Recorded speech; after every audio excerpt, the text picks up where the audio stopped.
I'm Sam Roberts. Welcome to In the Notsam Studio, our conversation series here on the Notsam YouTube channel. While you're here, hit subscribe and turn the bell on so you know every time a new video drops here on the channel. Leave a comment letting me know who else you want to see in the Notsam Studio. And if you like the video, hit like.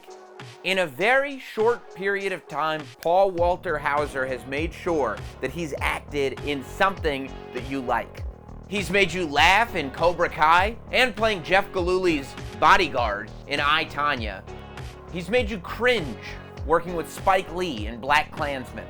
He also happens to be a huge wrestling fan. I talked to him about what he might want to do in the wrestling industry. If they ever wanted to plug me in as somebody who does workshops and I come in and do acting workshops and help the men and women on the roster level up, I would love to do that. About the fact that it wasn't that long ago that he had a day job. I vividly remember borrowing 10 grand from my parents' retirement fund January of 2018. About the incredible bucket list he's fulfilling, working with Spike Lee, Clint Eastwood, Disney, among others.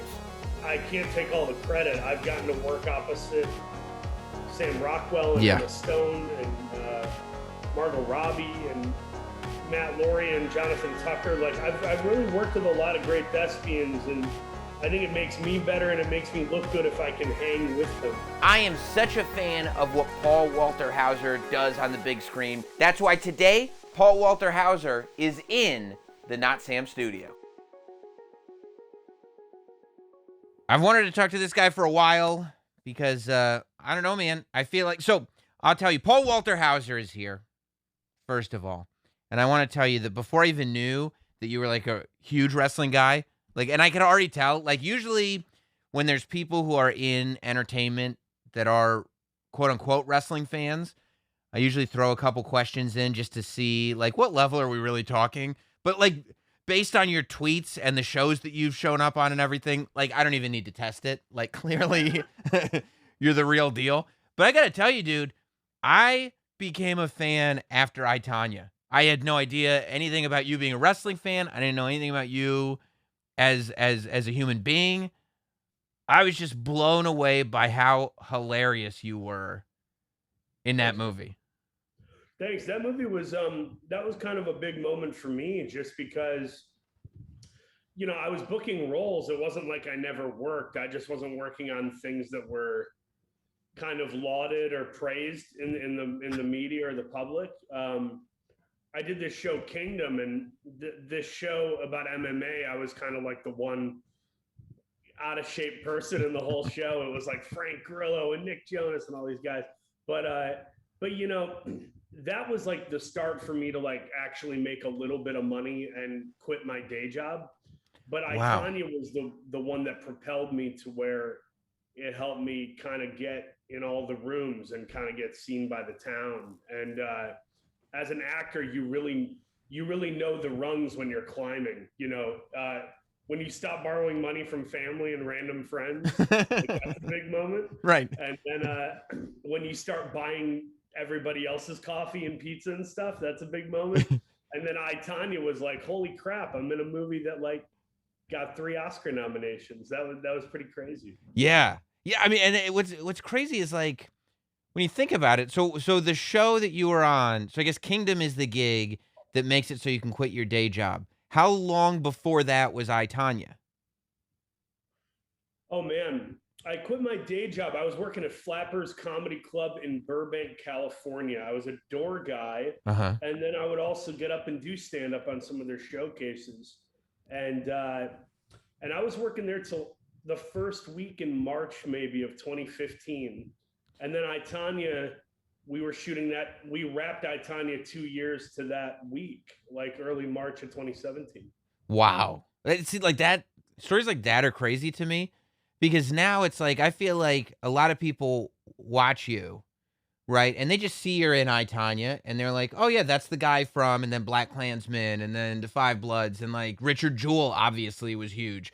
And then you're in Cruella, and people are like, yeah, well, of course Paul Walter Hauser would be in a Disney movie. He's that level of a guy. But to you, 5 or 6 years ago, you had a day job. And now you're in there with Spike Lee and Clint Eastwood and Disney, and like you're at the table, dude.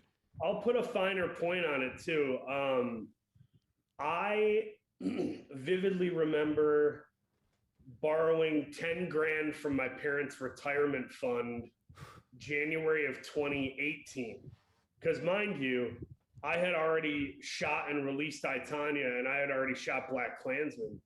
But I only made like 8 or 9 grand off Black Klansman. Like I was a local hire in New York. I flew myself out, put myself up in an Airbnb. Like in LA, you know, rent's like 2 grand a month plus everything else. So it's like, I barely made any money on those movies. The real currency was that I did a good job in movies that people cared about. Yeah. And that was, you know, propelling me. But like, dude, yeah, I had to, my parents have like no money. Like I borrowed money from my parents who have no money, like a little over 3 years ago, January 2018. And then I remember I got to pay them back that summer. And that was like, okay, I think my head is above water. I think I can maintain this, but you never know when your next job is, you know, that's the scary, weird thing. And that's bringing it back to wrestling, which we both love. Yeah. I feel bad for these guys and gals who wrestle. And it's like, some of them are brilliantly talented, but these rosters are very bloated. And so even if they show up like an Eddie Kingston or a Ryan Nemeth, you know, they're not guaranteed a contract, even if they're brilliant. So it's a tough place to live as an actor too. Yeah, I mean, I get that. And I mean, like from a wrestling perspective, Eddie Kingston is a guy who I've known for years. Like he's been around for years just on the East Coast independents, just like shows and shows and shows. And like we were talking about Nick Gage right before we started recording, but there's still a lot of super talented people that work independents. And I mean, you talk about people getting affected by COVID and trying to figure things out. Like independent shows did not exist for a year.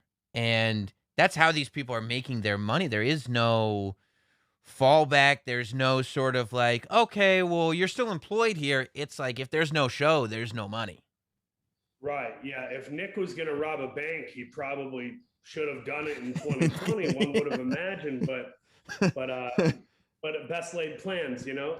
I think the thing about these indie guys who, you know, Kingston and Nick we're talking about now, but there's something special to that connection with the audience. And that is some of what's missing presently. Now, the audiences aren't exactly the same as they were in the Attitude Era because you had more of a suspended disbelief with the audience. They were a little bit more giving. They weren't so withholding. The audiences have become a little more emotionally withdrawn and withholding. So you don't always get the same pop, even if you do the same great spot or moment. But I think what supersedes all that is when you get a guy like Eddie who can get on the mic and he starts talking about Bed-Stuy or wherever he's from, Red Hook, I forget. He starts talking and you believe everything he's saying. And he talks about his mother and he breaks up and starts crying. And it's like, dude, wrestling needs more of that. We don't need someone who can do 70 more flips through a flaming table. We've already seen that. We need people that connect with an audience. And I think Eddie does it almost better than anybody right now. Yeah, man, I would agree. And the fact that he's talking about like Yonkers, right? And it's like, it's not even Bed-Stuy. Like, you don't know anything about Yonkers, right? Like, who's ever, I'm from Westchester. We'd be like, yes. This is yeah. Yeah. But I don't think it's, again, like, there's a parallel to acting there, right? Like, for you to pull off Richard Jewell, for example, where your face is going to be on the screen the entire time for the most part. And it's like, you know, you got Kathy Bates around. You got Clint Eastwood. You got a lot of talented people. But ultimately, it's all on your shoulders to pull this thing off. And I have to be able to watch that and not be like, oh, yeah, that's Paul Walter Hauser, the wrestling fan. That's, oh, yeah, no, that's the guy I like from I, Tonya. It's like within a minute of the movie starting, I got to forget you from everything else you've been in. And I think that that's the same way with pro wrestlers, right? Like I have to believe, whether I know it's true or not, I have to believe that he's telling the truth. I mean, as an adult man, as a man in my 20s, I was literally like doing commentary on independent shows. And I was afraid of Nick Gage. I was like, that is a real life dude. I'm afraid of that guy, and I don't want to interview him because he's scaring me. Yeah, and I think I think, people forget that like some of the greatest wrestlers are some of the greatest actors. Mm-hmm. It doesn't mean they have the versatility of Phil Hoffman or Daniel Day. I'm just making the point that like Eddie Kingston is a very good actor. Like if you put him in a David Ayer movie where he's playing some dude on the street, like could run away and get a Best Supporting Actor nomination. Like some of these people are that good, but they're only going to get what they put into it. Yeah. So if you're layering it with a lot of specificity and nuance, and your wallet chain has a purpose, and your walk has a purpose, and the hunch in your back has a purpose, and you've actually practiced your promo to some degree and are going to do something with it, like, dude, that's what made Cody Rhodes a bigger star now than before. Is we didn't believe him in WWE because we believed he was under the thumb of some of the folks there. But now that he's like, I'm Dusty Rhodes' kid and I'm doing whatever the hell I want, we buy that and we love that, and that's what's propelled him. Yeah, I mean, I also think that all entertainment, for me anyway, like what attracts me to all forms of entertainment, whether it's movies or TV or wrestling or whatever, is storytelling. And like really like good storytelling that I fall into. And you have to believe in the story that you're telling. Like, in wrestling, Roman Reigns had a hell of a time over the last like 5 or 6 years. But man, you get him on screen and he's telling a story that you can tell he believes, and it's a different level. And I compare Roman Reigns to Keanu Reeves, where Roman and Keanu always had the look. They were always compelling to watch. But Keanu Reeves became like a better actor as he kept acting. He got even better. And I think Roman, I give him a lot of credit. Like I would have wanted to quit at a lot of different intervals, and he really buried his head down, stuck to it, and now he's at that level. He's one of those guys, and he's doing a tremendous job.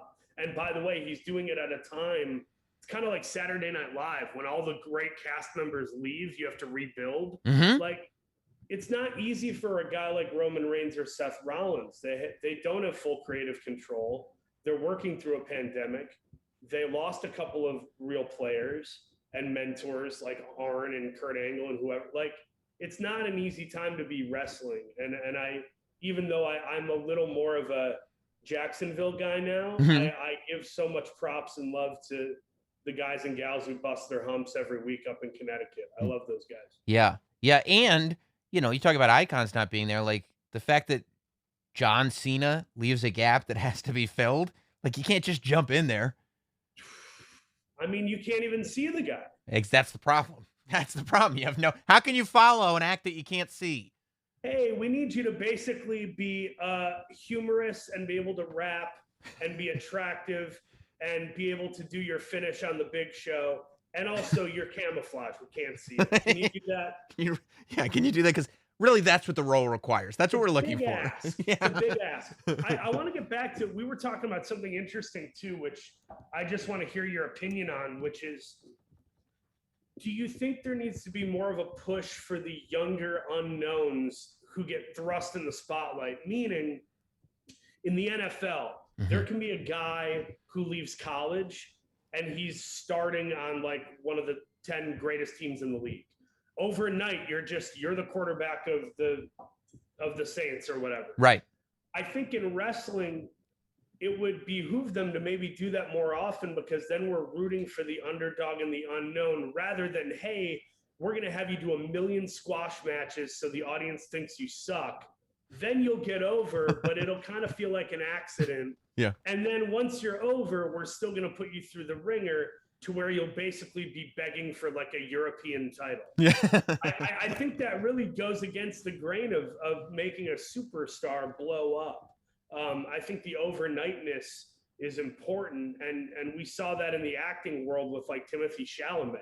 Yeah. It felt like he kind of did 1 or 2 movies and then just bam, this is the new James Dean or DiCaprio.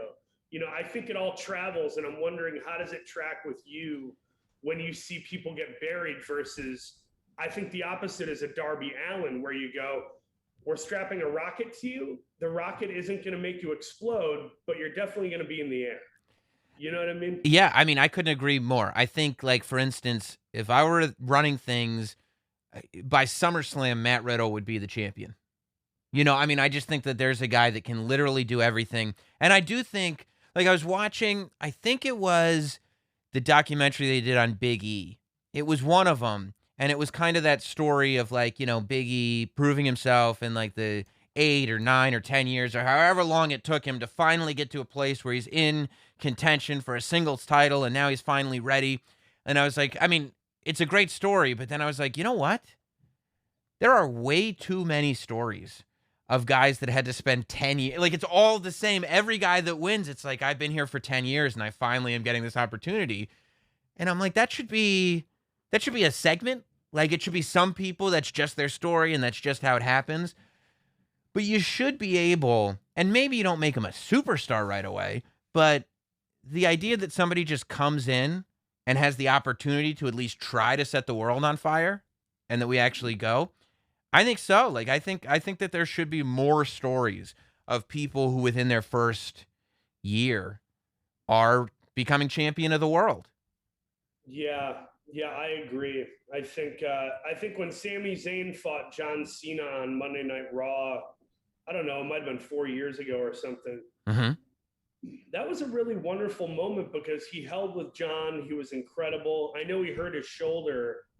I think he was literally like, I don't even think it was a move. I think he was doing his thing at the beginning with the ska, and he's like, "Come on!" Yeah. And like totally screwed himself over. But I think if you notice that the fans get behind somebody, like that's when you should pull out the rockets. That's when you should, we're trying to communicate to you that we're going to buy the Slurpee cup if you put his face on it. Yeah. But yeah, that gets lost in creative or lost in translation a little bit. And I think film does it really well, where like if somebody kills it, like Richard Jewell's a good example where like I don't think Warner Brothers was like, we need Paul Hauser to star in our movie.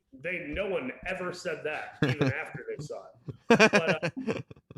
But I think Clint saw I, Tonya, Black Klansman, and I think I was told he watched some of my scenes from Kingdom. Mm-hmm.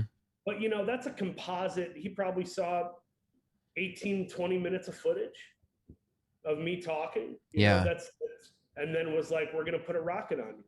And I'm eternally grateful for the folks who have done that for me, who have believed in me and allowed me to get into orbit a little bit. And yeah, I'm just trying not to blow myself up. You know what I mean? Yeah. So what do you have to, at a point, do you just have to have faith that, look, all I can do is go out there and do the best work that I can do. I'm going to do work that I'm proud of, and hopefully a Clint Eastwood will see it. Because I think there's like some people obsess over, well, I got to get the perfect reel together, and then I got to make sure that Spike Lee or Clint Eastwood or Disney or whoever it is watches it, and I don't know that you have control over that. Dude, you're hitting on such a big thing right now. It's not about us solving the problem by doing. You solve the problem by being. Right. There's a famous preacher named T.D. Jakes, who I like a lot. And he said one time, he said, "You are not a problem looking for an answer. You are an answer looking for a problem." And I thought, wow, that's brilliant. It's not that Sam Roberts should be so lucky WWE uses him for broadcasting. No. Let's call it what it is. They need a really great broadcaster who knows a lot about wrestling and is likable. You happen to be a really great broadcaster who is likable and knows a lot about wrestling. So I think my advice to young people, whether you're a wrestler, a musician, an actor, it's like, do the work, even if the work is an acoustic set in front of 8 people, and be really great, because one of those 8 people might know the guy who owns such and such record label, and your whole life changes because you killed it in front of no one, and you paid for parking and weren't given a drink voucher. Right. You have to eat the humble shit. Right. Can I swear? Yeah, go ahead. Yeah. Mm-hmm. I don't know what the format, but you gotta eat your shit, man. Yeah. You gotta get used to picking shit out of your teeth, and then one day you realize somebody put a rocket on your back. Well, that's also the difference of like what you're what you're doing it for, right? Like what your motivation is. Are you trying to get famous? Like for you in acting, like you could be trying to get famous or you could be trying to be a good actor. And I think that that's two completely separate things. Cause like when I look at your career that you've assembled in the last few years, like maybe it's a coincidence. Maybe you just got lucky. Maybe you're super blessed. But I'm like, it seems like most of what he does is really cool shit with really cool people telling cool stories, right? Like when I'm going through, I'm like, in a very short period of time, right? I like Cobra Kai. I like everything Spike Lee does. I loved I, Tonya. Clint Eastwood is a legend. And you're like sitting there going like, he just keeps popping up over all this stuff. And I got to believe that that is not a quest for fame. That is more a quest for cool shit to do, right? Yeah, I mean, thank you for saying that. I think I'm just trying to do stuff that I would actually want to see as a consumer of media. So, Yes. you know, I'm not, so many of us are not one thing. It's very frustrating to me how we overly categorize everybody and we just assume that they all like one thing. You know, a lot of the reviews for Cruella have been saying things like, who is this movie for? Adults or children? It's like, both, you dummy. Like, Yeah, it's for whoever likes it. don't you remember Home Alone? Like, Home Alone, a little kid almost murders two grown men rather than simply calling the police. Yeah, he literally It's a tortures weird, them. nice little movie, and we all loved it. Yeah. Like, why do we have to categorize? So when I pick a role or I pick an endeavor, I'm searching something out. I'll give you a great example, and this is kind of inside baseball, but who cares? Yeah, I like it. Barry Levinson, who I love, Diner, Rain Man, Wag the Dog. I mean, amazing. He's doing a movie about the making of The Godfather. Now, like, I don't know if there's a part for me in that movie. They're not even passing around the screenplay, but I love that filmmaker. I love that story. He's got Gyllenhaal and Oscar Isaac attached. And I know for a fact that Mario Puzo, the writer of The Godfather, he was a heavier set, like older Italian guy. He was like 40 or something when they made that movie. So I'm immediately in my head like, well, that's a movie I'm going to go see opening weekend. Dope actors, dope filmmaker. And I'm one of a few heavy set guys who are doing comedy and drama and stuff. So maybe I'll pursue that. So it's not like, I don't even know if Barry Levinson knows who I am. It doesn't matter. I'm going to pursue stuff I like. So, you know, Cobra Kai, that was not a hit when I signed on. That was on YouTube, and they didn't have as much money or visibility, but I loved it and was like, I don't care. I'm going to do this no matter what, because I know it's dope. Right. And then cut to a couple years later, it's on Netflix, and it's the only thing I'm being recognized for.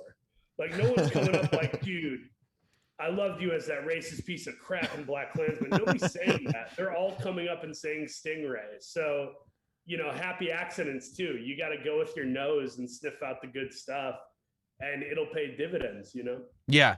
Yeah. I mean, in the wrestling world, it's like, I'll be sitting there sometimes, and regardless of what I'm doing on any given day, when I'm sitting there before like an NXT takeover and I'm just watching Triple H orchestrate, I'm gonna get like, just the fact that I get to sit in this room and watch this man orchestrate is like, this is it. This is it. And you're learning. You're being educated by listening to Paul and his, you know, decades long crazy resume. You know, you're listening to him, but it's also entertaining because you're like, I am living in a dream world. Yes. I am walking behind past Gorilla and talking to, you know, Gerald Briscoe and Triple H, and you know, it's wild, man. You gotta. Hopefully, it hasn't worn off for you. Not even a little. For me, I don't think. Yeah, yeah. I mean, yeah.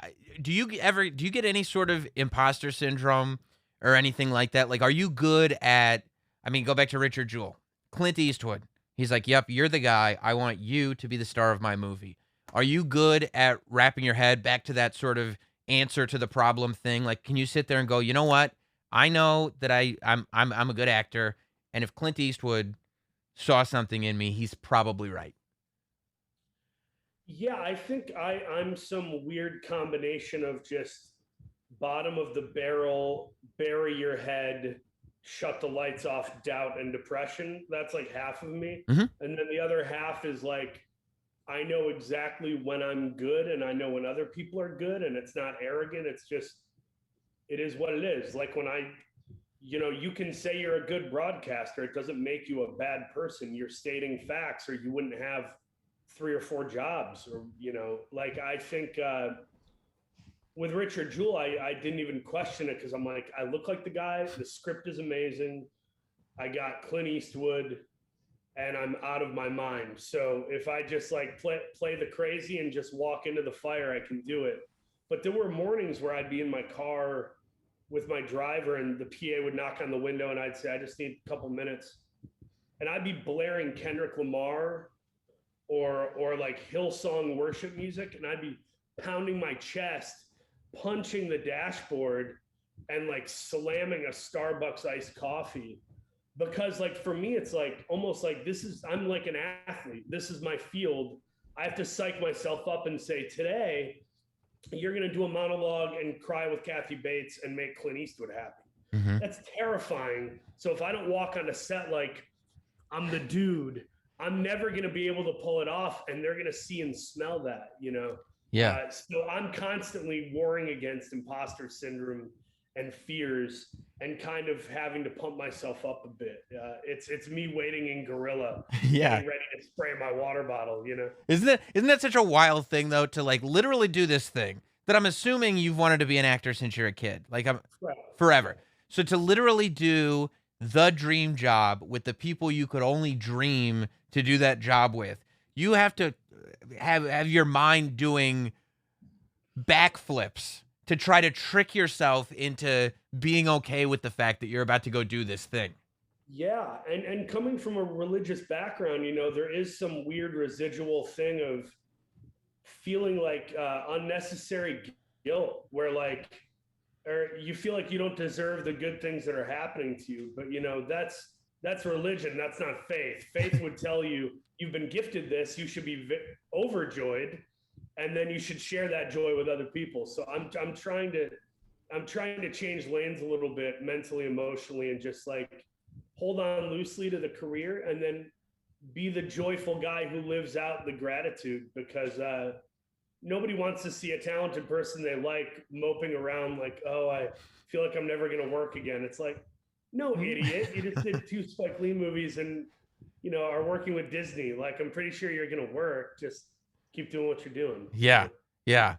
Yeah. Because it's true. Like, can you imagine when you're struggling, watching somebody literally like living your dream, going like, oh man, this isn't what it's all cracked up to be. And it's like, shut up.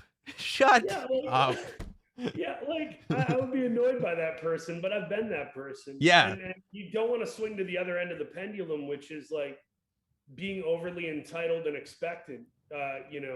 Recently, and I won't say what, but recently I had a project come to me, and I was all excited because I had all these great actors involved, and I was like, oh wow, I might do this thing next.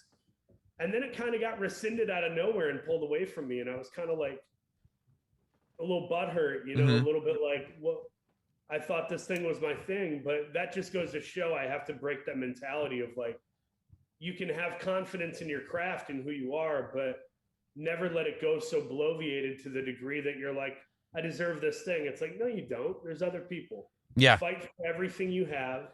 Do a great job. Keep your head low and humble. And then at the end of the day, hope that it is an I, Tonya, or a Black Klansman. It's tough, because once you start living well, it's like, it's tough to be eating at a fine dining restaurant and then all of a sudden find yourself in the alleyway looking through the dumpster. And that, as an actor, that happens quite a bit. Have you at all, because I mean, acting is wrestling maybe a little different, but not really. Like, to get to the highest levels, you kind of have to put your destiny in other people's hands, right? Like you have to completely lose control. Even when you get the movie, like regardless of how many talented people are around you, all you have control over is your part. You don't know what that movie's going to look like. You don't know if they're going to cut every scene. You can film every scene and all of a sudden you get cut. Like, you have no control over anything.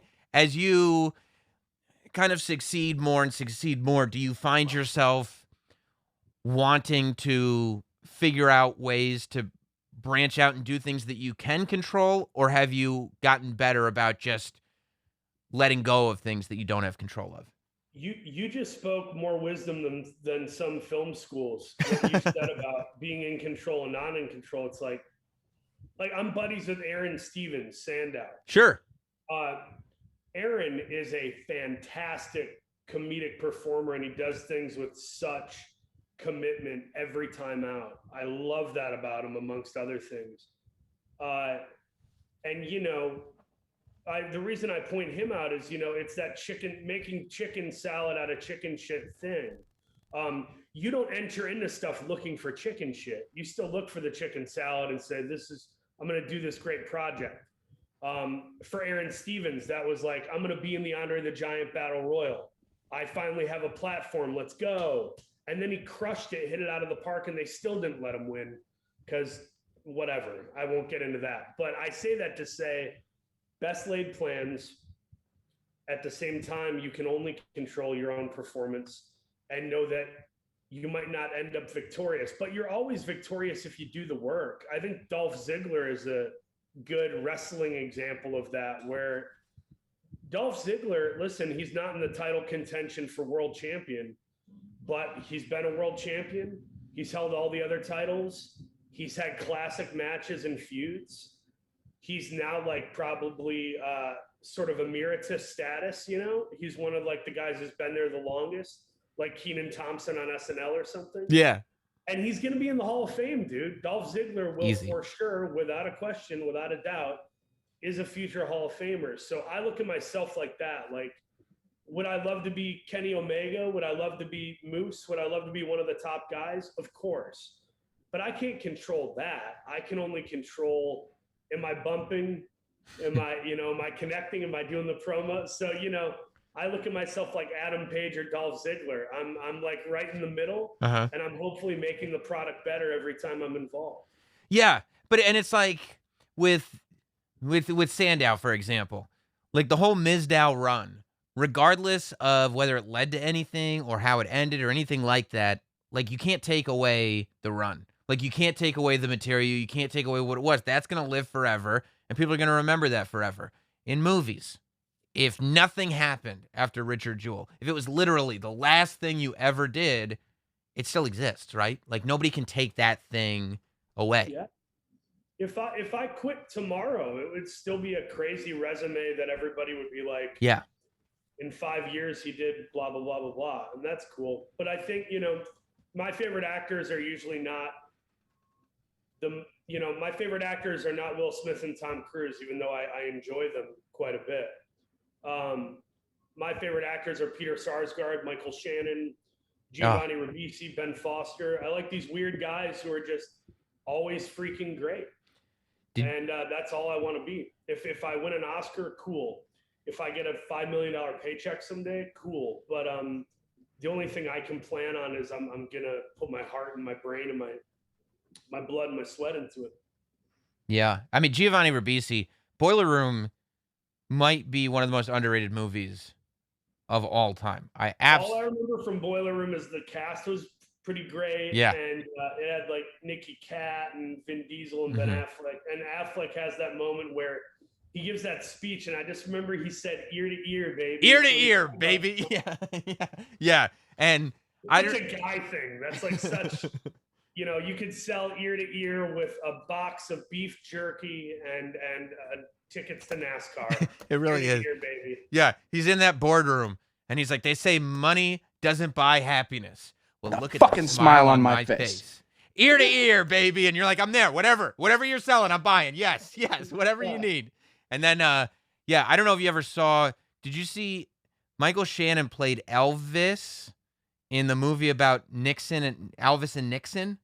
I did not see that. It's so good. Dear close friend Kevin Spacey plays Nixon, right? That's right. I don't know if you. Yeah. I'm joking. I've never met the guy. I would hope not. I just wanted to say that. It's awkward. I do a thing though where I'll go on a Zoom and I'll change the name. You know how you can rename yourself? Yeah. Yeah. I'll just put Kevin Spacey or Louis C.K. just to make people double take and just weird out when they see me pop on a Zoom. Yeah, just to see what people say, because it's like, how are you going to handle this? This is what I've chosen to do. How are you going to handle this? I'm working with Taron Egerton right now, and I did a thing where Sam Rockwell gave us each other's numbers. Like, he connected us. We had both been cast in a project but hadn't met, and he connected us. And so I knew that he had given me Taron's number, but Taron didn't know my number. I had his number. So I texted him, and I just put, from this number he doesn't know, I put, "Congrats, man. Everything's looking great. Can't believe we got Kevin Spacey to play the detective and Louis C.K. to play her father. The cast is really shaping up." And like an emoji. And he thought it was from like a producer or something for the show. And he flipped out for a minute thinking we had cast him. And then he's like, "Is this a joke, mate?" And then I told him, I was like, "No, it's Paul Hauser. It's Paul Hauser." just so just panicking. Like, I don't know what to do. I don't know what to Nothing funnier than making someone who's about to work really hard on a project be like, "Hey, everybody who's been canceled in the last 3 years is basically our supporting cast." Yeah, we're just bringing all the cancel people back, and I'm really glad you could be here to help us do that. Oscar the Grouch just got busted for some embezzling scheme. We're gonna have him in it. It's Yeah. gonna be it's torrential. Yeah, we're gonna bring in Mr. Potato Head with the emphasis on Mr. though. It's got emphasis on Mr. Tell you what, the mustache, that is a male potato. I've been blessed too. You got to remember, just like Triple H, being a part of DX helped solidify him. Yeah. Not that he didn't do the work, but like that, being paired with Sean, that was a big moment. And for me, look at the people I've gotten to be paired with. Like, I can't take all the credit. I've gotten to work opposite Sam Rockwell and Emma Stone and Margot Robbie and Matt Laurie and Jonathan Tucker. Like, I've really worked with a lot of great thespians, and I think it makes me better and it makes me look good if I can hang with them. Yeah. If you see somebody who can. I rewatched The Last Dance recently, which is just absolute candy and popcorn. That thing is just the yummiest thing to watch ever. Yeah. But it is funny when another player can keep up with somebody else, like Michael Jordan, like, who actually kept up with him. Not a lot of people. Gary Payton, maybe there were like 3 or 4 people, but I'm always I'm dying for that moment where someone will put me up against a Michael Jordan. Yeah. Michael B. Jordan even. and just say, "Hey, we need you to guard him." That's kind of my dream, is I want to be able to guard and keep up with all the top guys. So I don't know when those phone calls will happen, if ever, but I'm getting ready for it. I'm getting ready for the DiCaprio day. I'm getting ready for the Jake Gyllenhaal day. I really want to have those moments. That's awesome. How are you with separating stuff that you like as a hobby, like wrestling or anything else, from work? I feel like sometimes, when you start to realize that these things that you love and have dreamed of from the time you were a kid, that you actually can sort of craft this living around doing the things that you love, you sometimes open Pandora's box, right? And you start going like, okay, there is no separation anymore. Are you a guy who likes to separate, like, no, this isn't work, this is just what I'd like to do for fun? Or do you open the world up and say it's all just one thing? It's kind of all just like one thing. Like, I really, it's like Anthony Bourdain, where you look at how he made a living, and it's like, it was just a combination of all the things he was passionate about. So for me, I'm always trying to do that, whatever that looks like. I hope to direct my first feature in the next year. That will be part of that. I would love to eventually do a Bad Bunny and Stephen Amell did, where I'd love to get in the ring, but I'd love to do it the right way and not make it a joke. I would like to, pay the price and do the work. Well, that's what I was going to ask that. Like, I mean, because there are so many things coming from the place that you come from, like Freddie Prinze Jr., for example, who came from show business and ended up, not only writing, but teaching acting to a lot of the guys and kind of working on that end. So you though would rather try the performer part of it than the sort of creative writing stuff. I would love to do both, but it would just be it would have to be in a capacity that made sense and had purpose. That's my only thing. Like I'll go do. I'm trying to think of a good example. Here's a good example. Like Reno 911 hit my people up and we're like, hey, does Paul want to do a bit for our new season? Like, you're not going to get paid any money doing Reno 911, and it's not going to like help your career really. But it's like, it's going to be fun. You'll be good at it, and you get to work with people you admire.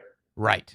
So I look at wrestling like that. Like if they ever wanted to plug me in as somebody who does workshops, and I come in and like do acting workshops and help the men and women on the roster like level up, I would love to do that.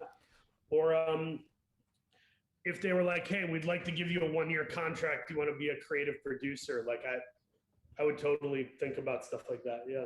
Who, if you were from the performance side of things, if they were like, yeah, well, you can obviously be a part of the storytelling and everything, who would you like to work with in wrestling? If it was like, okay, you're going to come in and you're going to do something like what Bad Bunny did, maybe 3 months of a real story that builds, and you're going to train. It's not going to be some like schlocky thing. Are there people that you'd specifically go like, yeah, this is who I want to be in the ring with, either teaming or against? I would want to work with someone fresh into the company. And just do a storyline about the unpredictability, similar to Nick Gage and Brian Pillman. Not to the degree that anyone gets hurt. Once again, it's about controlled chaos. You're writing the chaos, but I don't see why they don't have one of these indie guys come into NXT and they're like, yep, you're going to be at NXT. And he's like been on the road for 8 years doing indies and already has a following. And then that guy just shows up on Raw. Right. And they're like, why is he on Raw? And he's like getting pulled away and it's awkward. And they cut to a segment randomly. And it looks like it was, like you're breaking the fourth wall and this guy just showed up. So the idea of someone self-sabotaging their own entry into the company, but it also leading to them like skipping NXT, and they're like, no, I'm not doing NXT. I don't need to do preschool. I don't need to do kindergarten. You put me in the classes I want. And then he points at Seth Rollins or Sami Zayn or somebody and suddenly gets over huge because once again, it comes back to emotion. Right. Everyone in the audience has felt underprivileged, underutilized, undermined, and has wanted to do something like they're doing. That escapism is right. Where if you break the rules, everybody's going, oh, I wish I could do that at my job. Yeah. Like it's as simple as that. And you could once again put a rocket on the back of some new person who ends up crushing it. And they look like they're booking their own territory because they're showing up on NXT, SmackDown, and Raw. Like that would be what I would try to do with somebody. Yeah, I would love that too, because what you would end up doing is going like, maybe, okay, he goes for Rollins or something, but on his way to Rollins, Johnny Gargano shows up on Raw. And he goes, the only reason you're on an NXT is because you're afraid. You're not better than anyone on NXT. And now he's got a problem with Gargano. And now it's like you can create all this intertwined it's like stuff. The Outsiders hostile takeover in WCW. And suddenly it feels like suddenly WWE would feel like we don't need to worry about AEW or Impact. We have our own issues going on within our own company, scripted, Yeah. So yeah, I think it's about breaking the mold and the creativity behind all those choices. Like how is there not a wrestler who does everybody else's finish as their finish? Right. How has it not been done where somebody's like, I am the replicator. I do not have a finish. My finish is your finish, and I do it better than you. So this Sunday, come prepared, Elias. I'm going to make you eat your own guitar. Yeah. Yeah. Like the old video game would get over better than anything. Like the old video games when you'd like store enough finishes that you could steal your opponent's finish. Yes. Yeah. Yes. Yeah. Yes. And as an actor, there's a lot of tricks and cheats you can do to stand out and almost have moments like that where, you never want to play the same level as somebody else. And Black Klansman, it wasn't just me. It was me and like 4 other dudes who are the bad guys in the film. And it's like, if I'm acting the same way as all the other guys, you're not even going to remember me. It won't even feel like I did anything. Right. So the laugh, the hunch, the underbite, putting the fake dip in my thing, all those weird little things I do. It's not just like, look at me, I need attention. It's how do I make this thing three-dimensional and different so that you actually give a crap. Right. And I think people in wrestling, acting, whatever, you forget like Lil Nas X and Lady Gaga and these people that do very provocative things. Sometimes it's like they're not doing it for no reason. They're doing it because people write about it. Yeah. It sells records, it whatever. You have to do that, or don't expect to not get lost in the shuffle. I was watching Lil Nas X on SNL, just like, he's a genius. He's a genius. Like, how does this not? I mean, that whole thing with the blood in the shoe. Yeah. And perfect. Like, it's like, listen, I'm not going to buy the shoes. Sure. I think it's a little weird. I'm not really into it, but it's freedom of speech, and he's being a salesman, and he's doing a good job of getting attention. This, like Alice Cooper before him, this is kind of what you do. Yeah. Yeah. So a couple of things. All right, let me ask you this. I know that one of your dream roles is to play Arn Anderson in a movie about the Four Horsemen, right? This is something that you would love to do. Okay, so first of all, I think it should be mentioned in as many interviews as possible. Let's get it into the universe. You know what I mean? Let's get somebody is going to hear it. And when you think about a movie about the Horsemen, obviously it's a dramatic movie because you're playing Arn. Are we thinking this tells the story of the characters in the ring? This goes much deeper than that and talks about the real relationships that Rick and Arn and Ole and J.J. Dillon and Tully had? Like, what are we thinking? My take on it is similar to 1917. It begins and ends the exact same. Mm-hmm. Like the soldier under the tree at the beginning and end of the film. It's bookended by Rick is leaving the ring at the beginning, covered in sweat. Mm-hmm. Everyone's grabbing at him. Mm-hmm. And he gets into the locker room, and he's the only one in there by himself. And the camera's like in the doorway, freehand, kind of like peering in like docu-style, like Jordan in The Last Dance. Mm-hmm. And Rick looks exhausted and miserable, but then he cracks a beer. And the moment he cracks the beer and takes a sip, it's like Popeye with the spinach. And he's like, boys, where are we going tonight? We're going to party with the, like. Yes, I love that. The dichotomy. And then you're on a 24-hour bender with Flair the whole movie. Uh-huh. So it's like The Wrestler meets Miles Ahead with Don Cheadle. Yeah. The chaos of Ric Flair in that wrestling world that Aronofsky perfectly exposed. And me and Tully and Ole, we're helping tell the story, and we're more of the audience reaction because Rick is larger than life, and these guys are partying with him, but they're also trying to keep him in line and save everything they've worked for. So you get a composite film with all the Flair stories taking place in one evening. Yeah. And then the film ends with him fighting Dusty in like a 30-minute Broadway or whatever. Maybe a cage match. They're all bloodied up. You show the real actors doing all the real wrestling in real time. Mm-hmm. There's no cuts. Mm-hmm. And then at the very end, Rick is back in the locker room, covered in blood. His thoughts are, should I be with my kids? What am I doing? What is my life? Am I really the nature boy? How do I keep this going? Cracks the beer, takes a sip. Boys, we're gonna, and then midway through, boys, it just cuts to written and directed by Paul Walter Hauser, and rock and roll track, credits roll, and it's it would be an Oscar contending type movie. This is not a wrestling movie. This is a drama with a ton of dark comedy that just so happens to be about wrestling. Do you have any idea who could pull off the Nature Boy? My buddy Sebastian Stan, I think, could. Woo! And I want Ethan Suplee for Ole. Love it. And I want freaking like maybe like Emile Hirsch for Tully Blanchard. Love it. Well, I'll tell you right now. I mean, look, now that I'm bald, I can wear a lot of different wigs. Put a pair of sunglasses on me, J.J. Dillon, No, we need you and Pete Rosenberg. Uh-huh. We need those guys in the movie making cameos as historical wrestling people. That would be amazing. Yeah. I would love that. That's awesome. Well, look, man, we got to do this again. This is Please, this is this please, is yeah, man. too much fun I'd because love there's way more wrestling to talk about. I didn't even get into the fact that I had seen or read or something that you were a WCW kid growing up, which I mean, I want to talk your ear off about that because I don't understand that at me all. and me and Conrad Thompson, I feel like have a kinship. Well, for one, we're just fans of each other and we chat a little bit.